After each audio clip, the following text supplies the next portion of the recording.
بسم الله الرحمن الرحیم. الهی یکتای بی همتایی، قیوم توانایی، بر همه چیز بینایی، در همه حال دانایی، از شرک مبرایی، اصل هر دوایی، داروی دلهایی، ضعیفان را پناهی، مؤمنان را گواهی. چه عزیز است آن که تو خواهی. پس یا عزیز به نام تو آغاز می کنم که نامت بهترین و زیباترین نام هاست، کلامت برترین و شیواترین کلام هاست و البته یادت هم آرام بخش دل هاست. سلام و درود میفرستم بر حبیبت و سفیرت که رسول گل هاست، رحمت به جان هاست و محمد مصطفی است. اللهم صل علی محمد و آل محمد و عجل فرجهم. سلام مردم، الهی که خوب باشیم. خیلی ممنونم که انتخاب شما یاد خداست.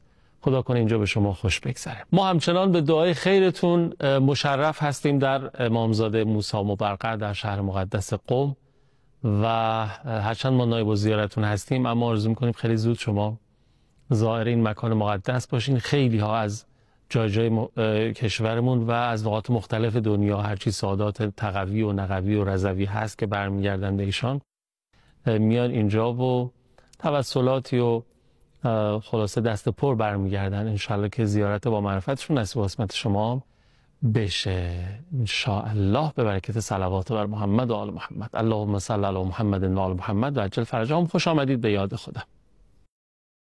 اللهم صل علی محمد و آل محمد و عجل فرجهم. آقا سلام علیکم و رحمت الله. خیلی خوش آمدید. خوشحالیم از زیارت مجدد. من سلام عرض می‌کنم خدمت بینندگان عزیز. انشاءالله که بر سر سفره بیکران صحیفه سجادیه امام صادق علیه السلام از ما پذیرایی‌های زیادی بفرمایید. الهی آمین، الهی آمین. به برکت دعای خیرتون و فرمایشاتتون از این به بعد که انشالله استفاده میکنیم. خب یه قدری اگه موافق باشین ما حالا تو این برنامه قرار بریم سراغ دعای پنجم صحیفه.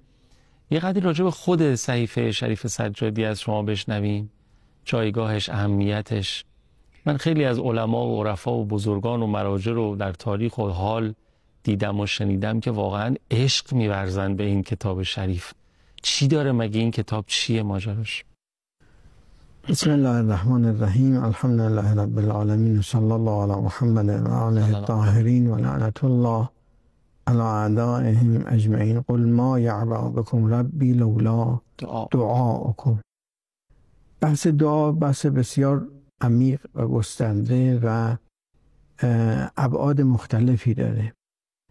صحیفه مبارکه سجادیه از حضرت زید ابن علی ابن الحسین علیه السلام منقوله که به دست فرزندشون یحیی ابن زید که هر دو شهید شدن بوده است که ایشان قبل از شهادتش با وسائطی به دست امام جعفر صادق علیه السلام میرسانند که البته این شرح خاصی داره. از جهت سند به اون کاری ندارم، خواستم از جهت ظاهری و راوی که این دعاها رو میاره خدمت امام صادق علیه السلام.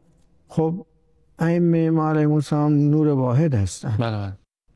از جهت به هر حال احاطه به اون علوم یکدیگر ما از آن خبری نداریم، اما از جهت باطنی احاطه دارن. لذا این نوشته یه ظاهری است که به حضرت داده میشه و به هر حال حضرت میفهمن که بخون با اونی که در باطن خود حضرت بوده و علم الهیشون نسبت به این معارف حضرت میفهمن که تطبیق میکنه. بله این حالا اجمال سند صحیفه که در صحیفه های سجادیه که چاپ می شود این سند مفصل آمده شد و به هر حال دعای بخش عظیمی از جایگاه روح انسان مؤمن رو تأمین میکنه، ارضا میکنه که آیه شریفه هم که خونده شد خدا متعال فرمود که اگر شما خدا را پروردگارم رو نخوانید خدا به شما اعتنا نمی. یعنی جایگاه واقعی انسان اظهار در حال خضوع به درگاه رب العالمین است که به انواع مختلف انسان اظهار خضوع میکنه و میتواند عمیق بشه که ابعادی داره اظهار خضوع. دعا یک اظهار خضوع خاصی فرمودن دعا مخ العباده، دعا مغز عبادت است که دو بخش کلی داره دعا که بخش اولش پشتوانه بخش دومه. بخش اولش اون معرفت‌های گوناگون انسان است نسبت به ذات اقدس الهی و درک انواع روابط انسان و موجودات، مخصوصا انسان که چون ابعاد مختلفی داره، این ابعاد مختلف رابطه های مختلفی با اسما و صفات الهی داره. این رو ما معرفت پیدا بکنیم که خودش یه وادی بسیار عمیق که در صحیفه مبارکه سجادیه به این بعد در دعاهای مختلف پرداخته شده. این تو همه دعاها تا با زبانهای مختلف که انشاءالله ما یه اشاره‌ای در هر دعایی که میخوایم بحث بکنیم به این جنبهش میکنیم که جنبه های توحیدیه.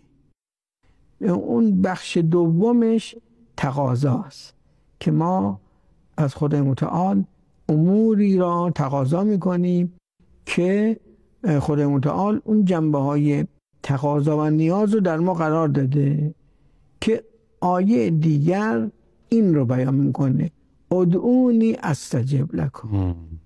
این دعای اول اون قسمت اول رو بیشتر بهش توجه میده، این دعا قسمت دوم رو.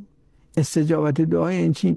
من تقاضا میکنم خدا این نیازم برآورده بکن و هم مستجاب میکنه که هر کدوم از اینها یه زمینه های مختلفی داره. برای استجابت دعا شرایطی گفتن که حالا بس تو همین شبکه برای به مناسبت های مختلفی میشه و هر چی بحث بشه باز به حال مناسبه و جا میفته که شرایط استجابت دعا، شرایط و زمینه های عدم استجابت دعا، موانع استجابت دعا، اینا بحث‌هایی چیزی که تو روایت ما آمده.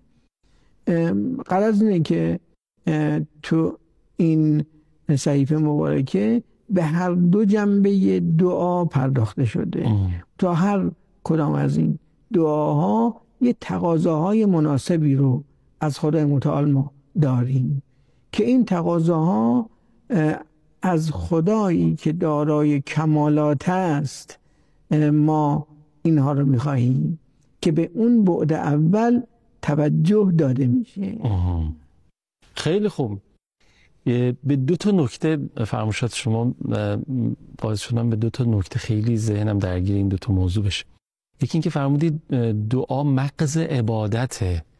داشتم فکر کردم که حالا این مغز عبادت از بطن و وجود کسی تراوش بکنه که خود او عقل کل است، انسان کامل است. بعد اینجوری چه در و گوهری میشه اون دعایی که از زبان امام معصوم صادر شده باشه که خود دعا مغز عبادت حالا از وجود این خیلی دیگه جایگاهش غیر از این نمیتونه باشه. آره واقعا دعا رو باید کسی بکنه که اون واقعیات رو درک کرد، لمس کرد، یافته. ماها اون یافته ها رو به اندازه درک ذهنیمون میفهمیم، تحلیل میکنیم، مذاکره میکنیم. این مطالب رو مذاکره میکنیم که برگردیم به اون ارتباطات واقعیمون با خدای متعال، که یه مقداری اون ارتباطات رو مرور کنیم که این درک‌های یافتنی درک واقعیه که در شؤون گوناگون وقتی که من دارم خدایا تو این واقعیت اینو میخوام، این من درکش کرده باشم، لذا بنده این گونه امور رو به حال دعا تعبیر میکنم که شخص در حال دعا باشه. در حال دعا فقط گریه کردن نیست، نه واقعش این است که عشق اون بازیه. چرا که امام یافته است من شعاع بسیار ضعیفشو در خودم بیابم. اینطور حال دیگه اظهار میکنم، مثل شخصی که تشنه است، تا تشنه نباشه نمیگه طلب آب نمیکنه، طلب واقعی نیست. تا گرسنه نباشه شخص طلب غذاش طلب واقعی نیست به حسب ظاهره. آره. این دعاها ما رو تو این حال و هوا قرار میدن که توجه کنیم این روابط گوناگون با ذات اقدس الهی هست. وقتی که قرار میگیریم در جایگاه خودش این رو درک بکنیم. آره. مثلا تا قبل از این که آدم مثلا بره سراغ صحیفه سجادیه و کتب دعایی که از حضرات معصومین سلام الله علیهم اجمعین هست، تلقی عموم ما این بوده که آقا دعا یعنی همین، فقط من اینو میخوام اونو میخوام فلان حرفا دیگه، اون چیزایی که نیاز دارم حالا دنیا یا آخرت. ولی وقتی یه ذره با این آشنا میشیم که حالا قرار آشنا بشیم بیشتر توسط شما، میبینیم که حالا مثلا این صحیفه سجادیه انگار اصلا امام سجاد از قالب دعا استفاده کردن برای نشر معارف تو همه حوزه ها. این گستردگی فراوانی داره واقعا این صحیفه سجادی که مثلا یه کلاس درسیه، فقط من اینو میخوام اونو میخوام نیست، همونجوری که فرمودید اصلا تو کل امام سجاد علیه به طور خاص از زمانی بودن که نمیتونستن یه جلسه درسی داشته باشن. آره. خفقان بسیار زیاد که در روایتی که بعد از شهادت امام موسی علیه السلام یه مدت حضرت بیرون مدینه خیمه ای زده بودن که نمیتونستن ارتباط داشته باشن. قربتن. بعدش که ارتباط برقرار کردن، گریه کردن یکی از انواع زنده کردن عاشورا. بله. اما خود این دعاها نشر معارف بود که اینا اصلا تو اون زمان دیگه داشت معارف الهیه در شؤون گوناگون زندگی، ابعاد گوناگون دین به فراموشی گذارده میشد و جایگاه برای کلاس درس و اینها نبود. لذا در قالب دعا حضرت اینها رو گاهی میفرمودن که این رو بنویس. ابو حمزه سومالی دعای ابو حمزه رو، دعای سحر رو می نوشتن همینطور و همینطور جای دیگر به این صورت بوده. لذا در پرتو این دعا و به نوعی تعالیم در کنارش یه شاگردان انگشت شماری تربیت شدن که اینها زمینه برای آمدن امام باقر علیه السلام شد در صحنه تعلیم و تعلیم که زمانی بود که به هر حال داشت بنی امیه دیگه منقرض میشد، بنی مروان می آمدن و اینها یه مقداری تو این نقل و انتقال ها زمینه فراهم شد که این امام باقر علیه السلام مخصوصا امام صادق علیه السلام زمینه برای نشر به هر حال معارف گوناگون و شاگرد پروری داشته باشه. بله. 4000 شاگرد امام صادق علیه السلام پروروندن که اینها قبلش شاگرد امام باقر علیه السلام و قبلش هم شاگرد امام سجاد. ابو حمزه سومالی شاگرد این سه بزرگوارن. به هر حال ابو خالد کابلی این چنین سعید ابن مسیب یه 3-4 تا از به هر حال خواص موندن. حالا که تو روایات داریم دعا سلاح مؤمنه، داشتم فکر کردم واقعا اینجا زمان امام سجاد واقعا سلاح، یکی از سلاح‌های امام سجاد استفاده که هم دعا بود دیگه، در واقع هم تبلیغ و انتشار معارف الهی، هم سلاح مبارزاتی نرمی بود علیه حاکم جو. تو این سلاح هم جنبه فردی داره، هم جنبه اجتماعی داره، هم جنبه وسیله برای تقویت ایمانه، هم برای وسیله نشر معارفه. سلاح ابعاد مختلفی داره.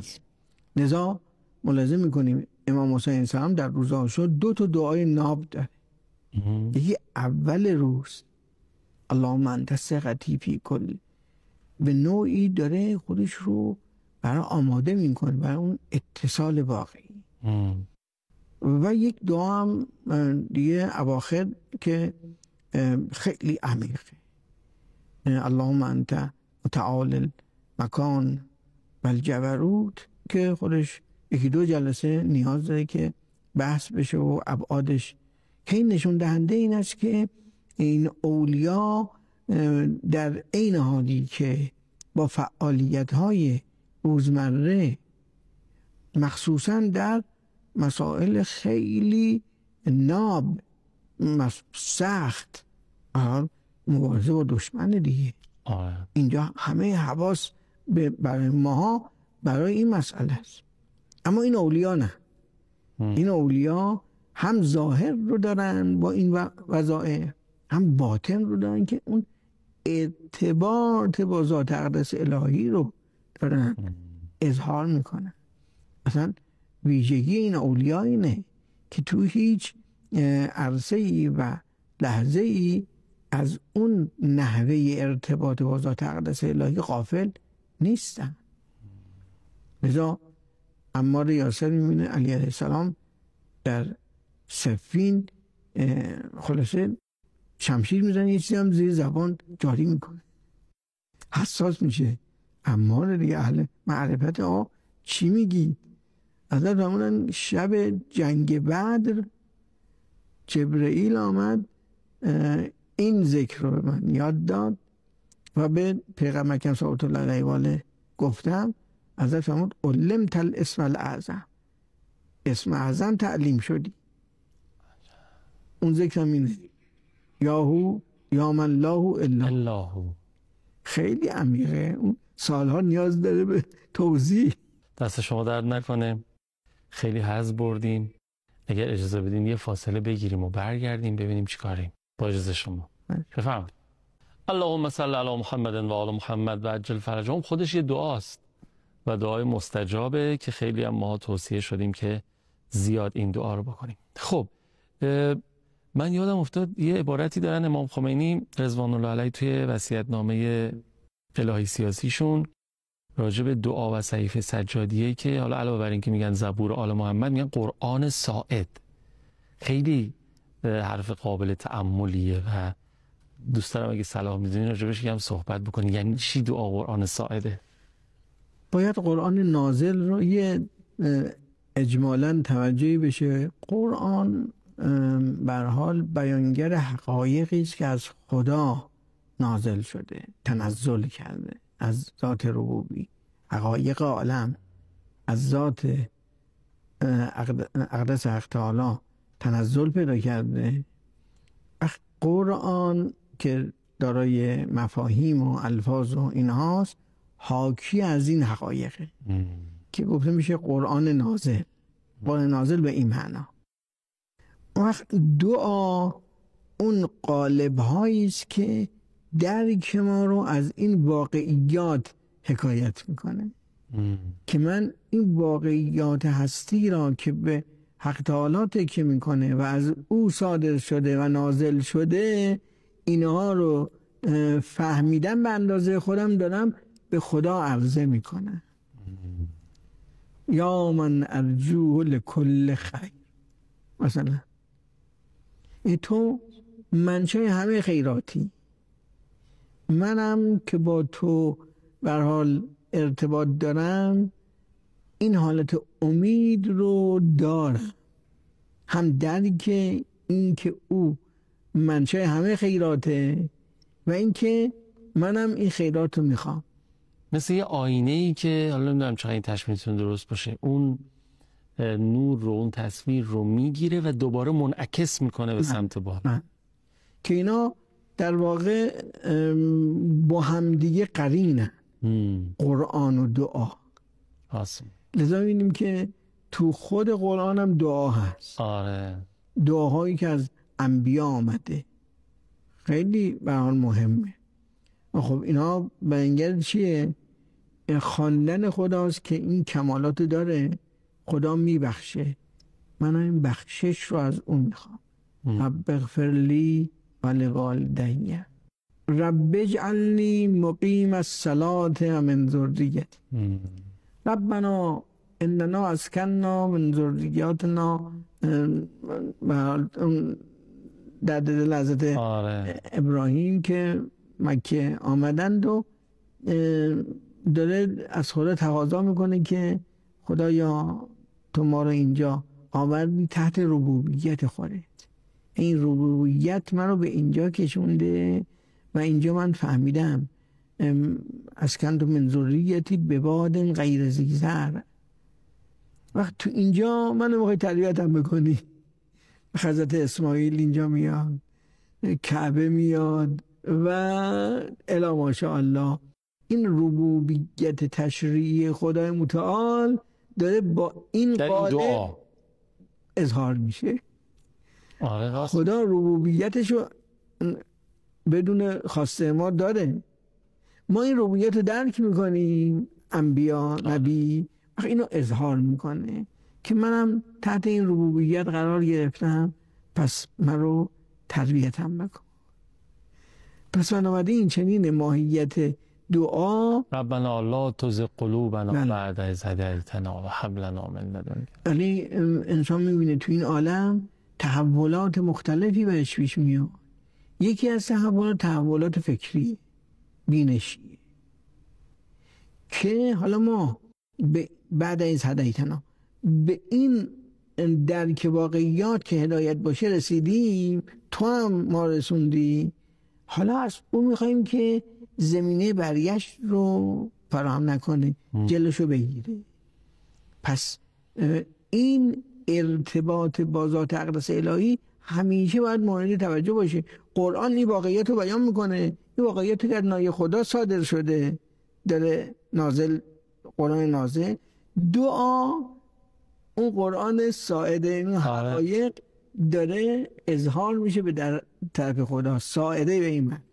اینا هر چی جلوتر میریم این توضیحات شما که کامل تر میشه، آدم بیشتر به این نتیجه میرسه که چرا میگن دعا مخ العباده، مغزه بابا، به خاطر اینکه اینقدر عمیقه، اینقدر وسیعه، اینقدر. خیلی خوب، دست شما در نکنه، خیلی حظ بردم. اصلا نمیشه.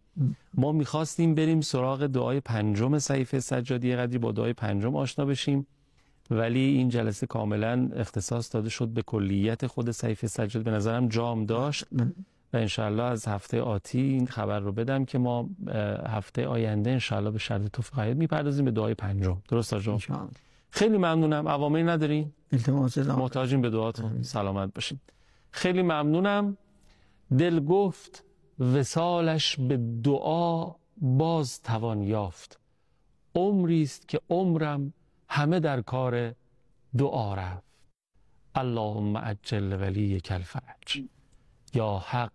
خداحافظ.